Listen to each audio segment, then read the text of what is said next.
Jumping from the realm of television into the silver screen is never easy in any regard, but director Lisa Joy shows us that she's here to play on a main event level. Thanks to Warner Bros. UK, this is my review of Reminiscence.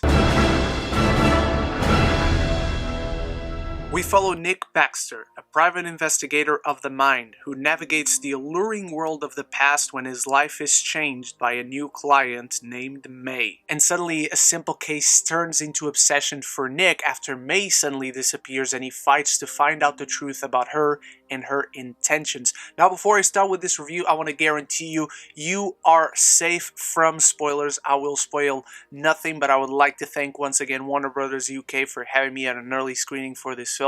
I could not wait to check this out, and so I want to know if you feel the same, if you're excited for Reminiscence, if by the time you watch this video you've already seen it. Throw it all in the comments below, start the conversation, that's always the most important part. And while you're down there, if this is the first video you're clicking on to watch from me, thank you so much for clicking on it, I do appreciate it. Why don't you consider clicking that subscribe button, because it does wonders to get my content out there, and you will join a beautiful film fan community. I'm a huge fan of Lisa Joy's work. Westworld is probably my favorite TV show airing today. I think she does a wonderful job in there, and she brings a lot of those qualities to this film, but she also brings a lot of her crew from Westworld, which I think is one of the key ingredients for this film to work so well. Reminiscence is a neo-noir mystery thriller. You got all the classic ingredients for a neo-noir, but more importantly, I feel it's as classic a noir as you can be. We got the private detective with a dark past, disillusioned with the world with not much pulling him forward. We got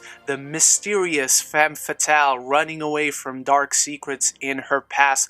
All these elements, plus the world, which is sensational here. It shows that Lisa Joy clearly has a love for these classic stories in film. And from the very beginning, she directs the shit out of this film. I love her direction in this. The world building, the characters, the mystery behind what is really going on as Nick dives deeper and deeper into dangerous territory. This film constantly had me intrigued, it had me curious, it had me engaged, and Lisa Joy does a phenomenal job at getting you into this world and immersing you into it completely. The first act is solely dedicated to this world, how the world came to be in the state that it is, with all these huge waters submerging most of the cities around the world, how this machine to dive into people's memories work, and what got Nick, our main character, to his place. And so the film never wastes time on fluffing around and doing a lot of exposition, which there is in this film. Exposition is not necessarily a dirty word, the film has to have it, but those beginning stages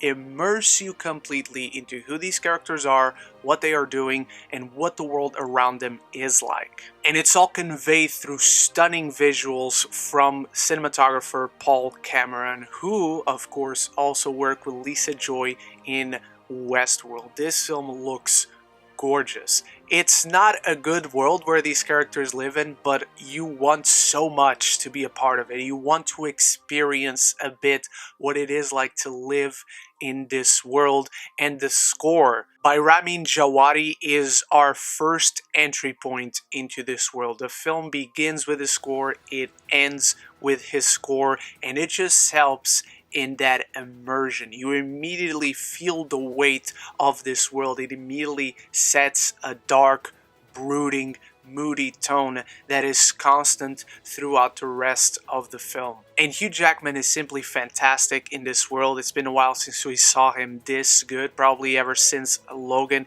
He's someone who is very disillusioned with the world. He has a very traumatic past that we explore throughout the film, and once a glimmer of light comes into his life, he finally finds a new purpose outside of just helping these people grieve some lost memories with former partners or a traumatic experience in the war. So when that glimmer of light in May is taken away from him, you immediately feel for this guy. You cannot help but root for him because he doesn't want to be stuck anymore. He wants to have a purpose. He wants to have a chance at happiness. And also, I don't know, he says he's never coming back to Wolverine because he doesn't want to work out and eat the stuff that he has to eat. But I don't know, man, he looks pretty damn good in this film. If that's Hugh Jackman out of shape, I'm kind of very jealous of the Jackman genes. Rebecca Ferguson is also excellent in this film. She's figuratively and literally sexy as any dame in a classic noir film should be, and she has stupendous chemistry with Hugh Jackman. The two of them work really well together, a truly heartfelt love story that fills this film with a sense of tragedy and loss that is really important for what you take out of the film as an audience member, but also for these characters and their journey through this film. There's also a constant pursuit for clues and for the truth, so you're constantly engaged. There's a sense of urgency, of tension, of running against the clock as we dive deeper and deeper into this mystery, and whenever a turntable comes around that stomps our characters, it's the good kind of frustrating. And while this is not an action film, there is a handful of action sequences that I do have to congratulate Lisa Joy and Paul Camera on, because the camera work is truly sensational on that, just like it is in the entire film itself. But the Reminiscence itself, which is the machine that allows you to dive into your memories and relive them, it's a really interesting concept that works on a literal level in the film, but also on a symbolic level of trying to live through your past to find out the truth, or to grieve, or just to have a sense of happiness, just to feel something. Most of the characters throughout this feel numb because they've grown so attached to living their past lives through this machine. And our main character, Nick, he doesn't really have that. He has never gone into this machine himself until he sees himself forced to. So Lisa Joy takes full advantage of her concept and her world through her characters to explore interesting themes and interesting symbolism. The film could not escape, however, a few setbacks in my opinion, because you can tell that Lisa Joy is much more accustomed to a type of structure and pacing that is right for TV. It's not necessarily right for a film. There are some editing choices that give away what she's just most comfortable in. This is a feature directorial debut, which I think she does a sensational job at. There are certain decisions, such as a simple fade to black, that are used one too many times, and the way the story is presented with us going back and forth, sometimes turns out people were just looking at memories, and those experiences can be a little bit tainted when you're caught off guard and you just have to realize that what you just saw was not something happening in real time for the characters. It's actually a memory that they're reliving through this machine. My one other issue, it's a really nitpicky thing, but that there is this one scene with Daniel Wu, who I love, but it technically accomplishes nothing in the film. And while I love Hugh Jackman and the one fight scene he has, this man is a soldier, he has fought in a war, and yet he gets his ass kicked throughout most of the film until the one scene where he actually gives a lot of fighting to someone else that I really did love. Reminiscence reminds you in a lot of ways of classic cinema.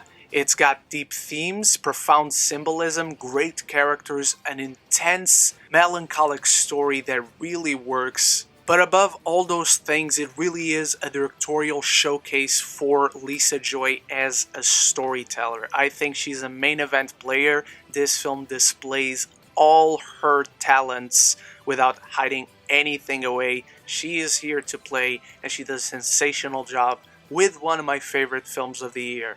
I'm giving Reminiscence an A-.